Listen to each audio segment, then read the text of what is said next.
was just saying before is that a male is just a male until he's had his heart broken, then he becomes a man. You see what I mean? Because that heartbreaking experience is like it's like the, what would you call that shit? It's a rite of passage. Jalil's turning his fan off real quick so we can hear you a little bit better. All right. So what you were saying was, a man's not a man until he experiences the pain and the trials of heartbreak. Yeah.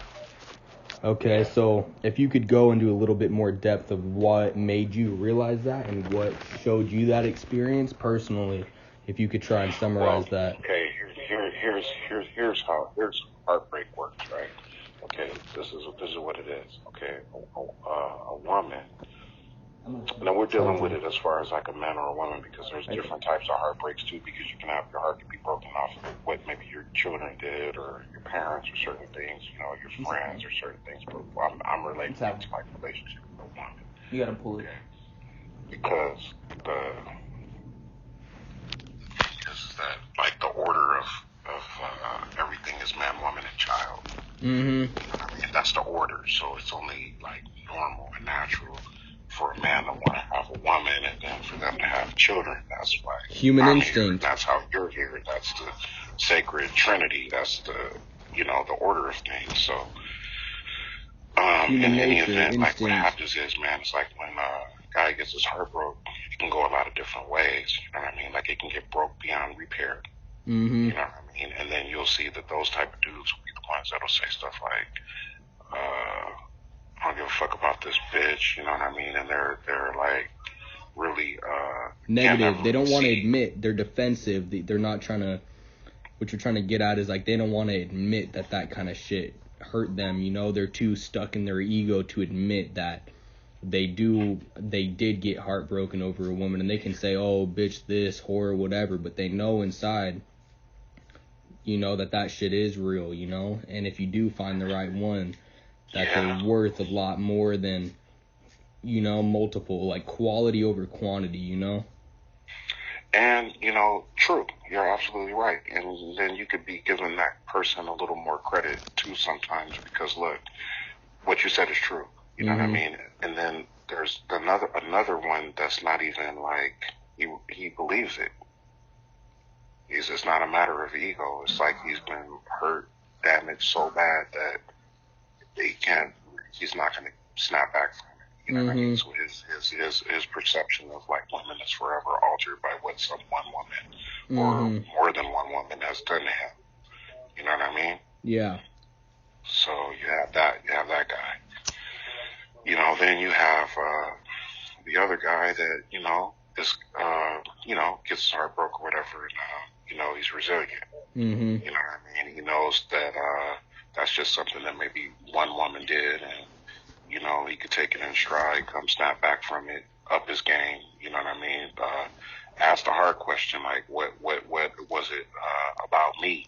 Because you have to take responsibility. You know what I mean? Exactly. It takes two to tango. It takes two to tango. Absolutely. And not no woman is just gonna walk up to you and fuck you out of your whole life. You know what I mean? You had to allow that brought into your circumference in the first fucking place. You know what I mean? You can't just play victim. You got to own up to. Exactly. You got to own up to your own faults. You got to accept. You can never play victim. You know what I mean? A man can never be a victim, because a victim is powerless. Mm. You see what I'm saying? So either you either have it one way or you have it the other way. You're a man or you're a victim, but you're not gonna be both. Yep, I see that for sure. What do you think about a man getting his heart broke by a girl? The girl also gets her heart broke. They both kind of broke each other's heart, and then they try and bounce back and come back together stronger from that, and they both learn from that. Well, here's the question. If you took a plate right now, a glass plate, and you smashed it on the ground and broke it into 1,000,000 pieces, sometimes that's your relationship, man, and you can't put all those pieces back together 100%. So sometimes you have to know when to hold them and when to fold them. Like, you do so much damage in a relationship that sometimes it's just better to get on to the next person. You know what I mean?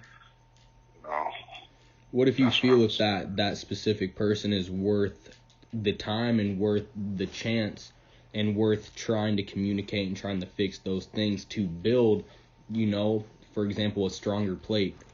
What if that glass plate breaks, you put it back into a million pieces, you do whatever you do, and then you coat that bitch with metal and you fucking make it stronger than it ever was? Do you think that is a case scenario or a possibility?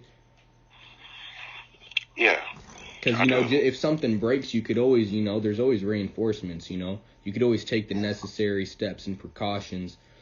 If it is worth it in both and each individual puts a 50-50 equal amount of effort back into fixing, let's say, the plate, like the plate as the relationship, then even after it's been broken, I think that it is definitely possible that it can come back stronger than it was before.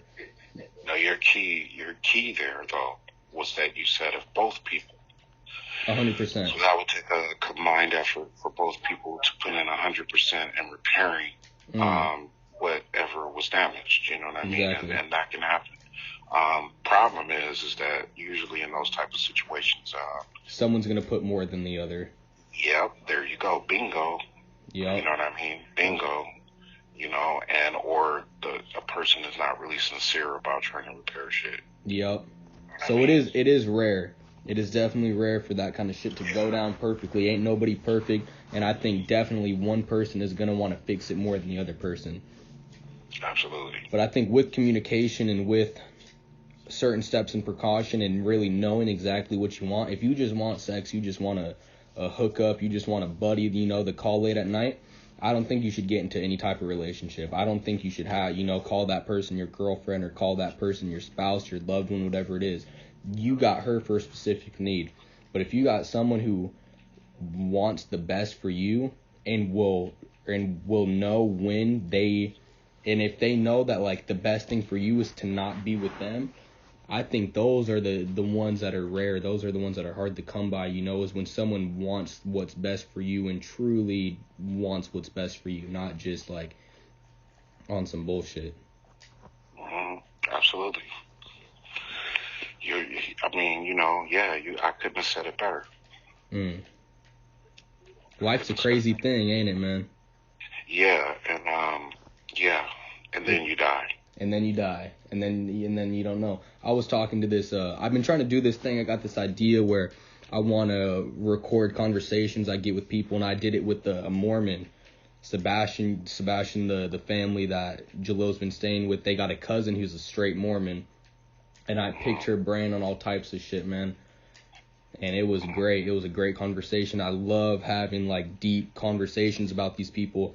And I was asking her, like, what do you think God is? What do you think heaven is? All this stuff. And I picked her brain to the point to where she left the conversation. She couldn't hang with me, man. She couldn't hang with the open-mindedness. She was too ignorant to admit the holes in her religion, you know? Yeah, well, you know, I mean, what you were doing, man, is, you know, like, some people are inside the box, you know what I mean? Mm-hmm. You know, and, you know, when you force them to think outside the box, it's traveling outside of the program. And it's scary for them for them to get pushed outside of the box. They don't want to do it willingly. They start feeling themselves. They start seeing the holes in their faith. You know, I think there's nothing wrong with faith, but I think people get too into faith and they don't have faith in themselves. They try and put faith into something that isn't necessarily grabbable, you know? Well, okay, look at this too, Ford. Okay, you said that what you're working on right now is really getting to know yourself, right? 100%. And more and more that you get to know yourself, and you know your limits, you know your liabilities, you know your strong priorities. Points, you start to get familiar with these things about yourself. And then when you know these things about yourself, then it makes you more, what's the word I'm looking for? It makes you more, like, say, comfortable with going forward. It makes you more, you ain't scared. You ain't necessarily, you ain't scared to accept the scary shit, you know. Exactly. A lot of people are real scared to come out that box because they don't know what lays on the outside of that box. I'm trying to get to the... Confident is the word I was looking for. You become more confident in your ability because you know what your abilities are.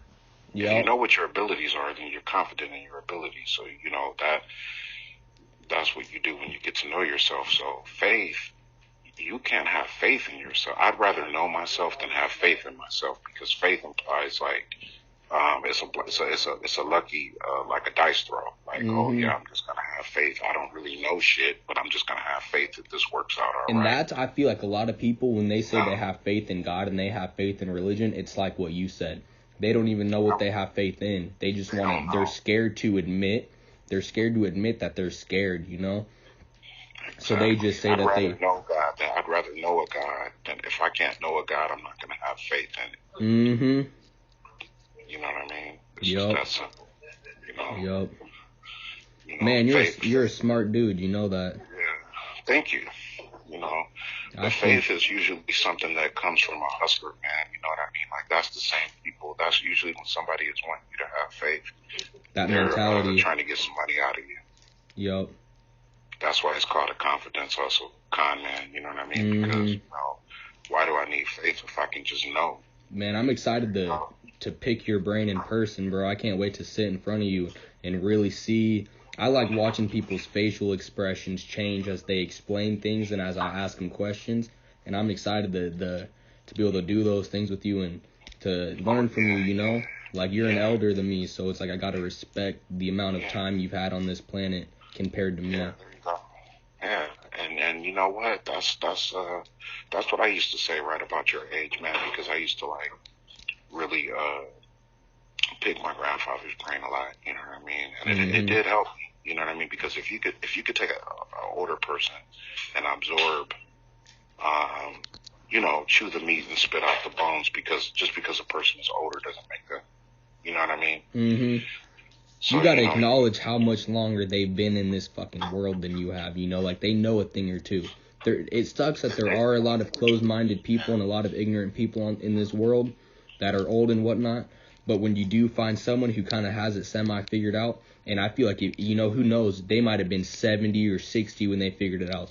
If I can try and get an understanding, and if I can try and open my eyes a little bit more at 17, 18, whatever it may be, then I think by the time I do get 60, 70, whatever, then, you know, I won't be scared. You know, because right now, at this point in my life, the thought of death and the thought of all of that shit and the thought of this coming to an end just terrifies me. I'm scared. Does it? I'm scared. Why are you scared? Because I don't know. Do you know? Do you have proof? Can you scientifically prove anything to me? Well, no. But what that's I can scary. say is that I could say this though. You weren't always here. No. But you were always here. Yeah. Right? Yep. So and what's weird is when you feel that. It's weird. Have you ever meditate or anything? Yeah, I do, as a matter of fact. I meditate like a lot. Do you ever feel that feeling where you kind of feel in touch with a version of yourself that isn't necessarily here right now, but it might have been at one point in time? Have you ever had a feeling like that? Absolutely. That's some crazy shit, ain't it? I mean, man, it's real. Like, it's real. Like death. It's real. Death. I mean, okay. This is what I say to death, man. Death is well, we know that it's an end of a physical form. You know that. Mm-hmm. Okay. So the physical form, you watch that go into the dirt, and you watch it deteriorate. Yeah. However, the essence of the person, the consciousness of that person, you know what I mean? Where does it go? I think. Because it doesn't. Go ahead and finish yours. No, my bad for cutting you off, bro. Go ahead. I want to hear what you have to say. I was gonna say, I think a lot of that essence and where do they go? I think a lot of it lives on through people. You know, man. Like a lot of that when you talk, I think a lot of those people, when they go and their physical self goes, they live on through us talking about them and us thinking about them and the memories we share, you know? Like, people are gone, like my dad's gone, right? But how I feel about him and the stories I've heard and how other people feel and the amount of love other people have from is here and it's real, correct? It's real. Yeah, absolutely. That shit's nuts. Absolutely. It's crazy. Now, and I have some good stories about your dad, too, and I'm going to share those with you more in person. You know I would love that. If you want to hear those. Oh yeah. Man, I've got some good ones. I have some good ones? Now, okay, so here's the thing too with that. Have you ever explored the possibility that everything is one big living organism, right? Like, yeah. Okay, a whole now look at connection. It like this. What if everything is mind? What if everything is mind? What if the whole universe is a mental construct in the mind? And that you or me and I am you and it is, and everything is just a continuum of energy that is like, and we're creating by what we think. Like, the only reason that we see what we see is based on a thought. Like, our thoughts create reality. You know what I mean? And we're all God, and everything is God. You know what, man? I think if everyone on the planet had a conversation like this, and if everyone on the planet heard some shit like this, I'm very confident that there'd be a lot less hate on this planet, man. I think that a lot of hate wouldn't exist. I think hate crimes damn near wouldn't exist. I mean, there's fucked up people on this planet, but if everyone kind of realized that we're all equal and we're all insignificant as we are significant, there'd be a lot less fucking hate on this world, man. And it's sad that a lot of people are too close-minded and too, not necessarily ignorant, but too scared to realize and to be open-minded to opinions like that. Absolutely. I agree. I totally agree. Yeah. And it's, I mean, it comes down to, I want to call that like the ultimate reality, Yep. The truth of the matter, you know what I mean? And, but, I believe too that there's people that don't want that type of, understanding to be understood. Yeah, no, you have to want it. You have to want open-mindedness. You have to want to accept things that you don't want to accept, if that makes sense, You have to accept the fact that, it's okay to be scared sometimes. It's okay to not know. And you got to persevere and you got to do your best to figure things out in a way that works for you. Absolutely. No one's going to take everything the same way, You and I could have gotten the same tattoo in the same spot, and it might hurt me way more than it will hurt you, Right. You never know how someone's going to take something. You never know what they're thinking. Everyone's different. But if everyone could hear something, and feel like if everyone shared their opinions to loved ones, and instead of holding a lot of that stuff in, instead of holding those fears in, to accept them and discuss them with loved ones and to get other people's opinion, I think people would be a lot happier on this planet, man. It sucks that I feel like we're in a weird generation where people are too uptight and too, not necessarily insecure, but not comfortable with the reality of things and not comfortable with being able to share those things and share their fears and insecurities in their lives, and stuff like that. I think people would benefit greatly from hearing this kind of knowledge and hearing this kind of stuff, Well, maybe that's what you're to do. I would love to be that. Maybe you're the guy that's supposed to, to do those things that you just talked about. There's a quote from Gandhi, and it says, be the change that you want to see in the world. I am so happy I heard that. Be the change that you want in the world. You hear that, Jalil? Yeah. Be the change that you want in the world. You gotta be what you want to see, man. That's fucking incredible. Yeah. That's incredible. Gandhi was a smart ass dude. Yeah, he was. He was. And, he understood. He kind of had it down. He knew something we didn't. He knew something a lot of people didn't. That came from a lot of meditation. A lot of being at peace with oneself and one's emotions and thoughts leads to a physical upgrading, a physical, level up. Exactly. That shit's crazy, bro. Yeah. That's crazy. I can't wait to see you, man. I can't wait to give you a hug, sit down and talk to you. I can't wait to see you and give you a hug, man. It's been too long, man. It's been a long time, man. It has been a long time, and I think we both grown as as humans in that amount of time. Hey, you guys, man, you guys are some real impressive ass teenagers, man. I gotta really honestly say, like, you, Jalil, Rob, I mean, man, you guys are like way different than how we were, and it's all for the better. Like, you guys are like better. Like, you guys are like some reincarnations type shit, like a different version of you guys. Upgrades. You guys are like upgrades. You know what I mean? Like, I mean, I'm not saying that about like all young people, because there is some like that get worse. There are generations that definitely get worse than their ancestors. So I love to hear that you can admit what you just said. That's a great thing to hear. That's some great reassurance, I mean, I look at like technology and stuff like that, and I'm like, these are young people that are creating a lot of this technology. I mean, there's people within my age and stuff like that too, but like, some of the like ideas and everything like that are like, coming to fruition, or like from like a lot of young people, man. And, and I don't have a problem with the way the world is, man. I kind of think the world is dope. Mm-hmm. Yeah, there's some bad to it, but it's better now than it used to be. It's the balance. It's the balance. You know what I mean? That's crazy. The balance, That's crazy. Yeah. Yeah. That's nuts, man. Well, I hate to say it, my phone is gonna die soon, and I'm the only one with an iPhone in this household.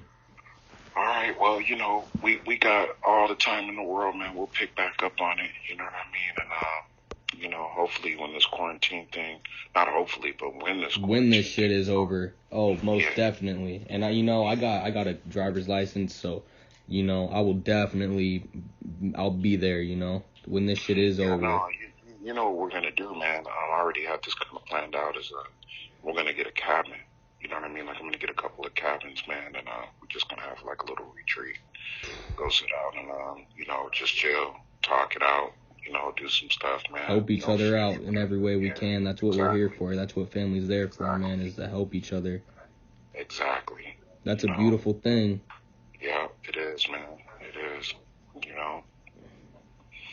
Yeah, well, I am looking forward to that. I'm looking forward to learning from you, learning from the things that have taught you, and everything in between, man. I'm excited to look forward to something like that in my future, because it's not often when there's people out there who want to preach the positivity and the negativity, There's not a lot of people who want to admit that there is a positive side after the negative, And so I appreciate your not necessarily your honesty, but the realness in what you have to say, You nothing's really sugarcoated. You kind of say it how it is, and not a lot of people appreciate that, but I appreciate that. Yeah, well, thank you for it. I appreciate it, man. I love you, kid. I love you too, man. I got a lot of love for you, and all your family, of course. I know, and we're gonna have some real good times ahead, man. Oh, I can't wait, man. Yeah, so you boys be smooth, man, and lock my number into your phone, and anytime you feel like you need to talk, or you have a question about it, doesn't matter, man, just call me. I always got time for you, man. I'm never I appreciate that. busy where I don't have time, man. You know what I mean? I appreciate that. Yeah, just hit me up anytime. All right, man. All right. I'm gonna give the phone back to Jalil. All right. This is goodbye for now, but we'll be in touch. Tell your mom I said hello. Of course.